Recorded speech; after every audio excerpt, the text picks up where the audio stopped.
สวัสดีพี่น้องอ่ากลับมาพบพ้อกับคำพูอ่อนมณีวงศ์คือเก่าเด้อมื้อนี้เป็นภาพบรรยากาศพามาร้อนนำกันพี่น้องมาถ่ายคลิปเกี่ยวกับบ้านพักกันเก่าพี่น้องบ้านพักร้างพี่น้องอันนี้คือภาพบรรยากาศร้อนเด้อพี่น้องเด้อกับอ่าพาพี่น้องมาร้อนนำกัน อันนี้เป็นภาพบรรยากาศที่บ้านพักที่เก่าแก่ที่สุดของโรงงานพี่น้อง อันนี้เป็นของที่พนักงานเพิ่นพักแต่เฮิงถึงอะพี่น้องอ่ะพามาร้อนๆนำกันเด้อพี่น้องเด้อมีแต่เตียงเอิ้นห่างๆเก่าๆนะพี่น้องแต่ว่าพนักงานเพิ่นก็ย้ายไปอยู่แคมป์ใหม่ปาที่เฮิงพี่น้องเนาะพี่น้องเนาะนี่ภาพบรรยากาศที่ที่ที่ร้อนที่สุดว่าซะเสียวที่สุดเนาะพี่น้องเนาะ นะคอยเบิ่งภาพบรรยากาศที่เสียวๆร้อนๆไปนำกันเด้อพี่น้องเด้อแต่ว่า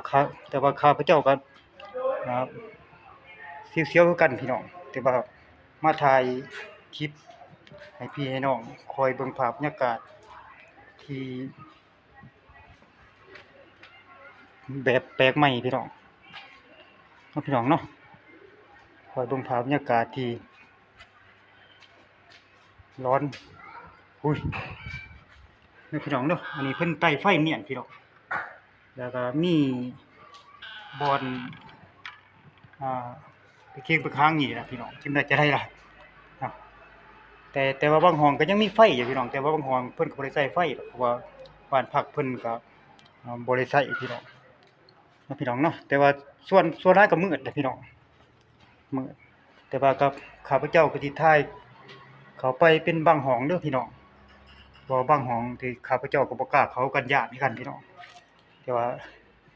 เอาภาพบรรยากาศที่แบบแปลกใหม่ฝากพี่ฝากน้องเอ้าก็พอดีสุดข้างเบิ่งนี้เด้อพี่น้องข้างเบิ่งนี้ก็สอดทางพี่น้องทางแล้วก็มีโรงงานกล้วยติดข้างเนี่ยพี่น้องเนาะ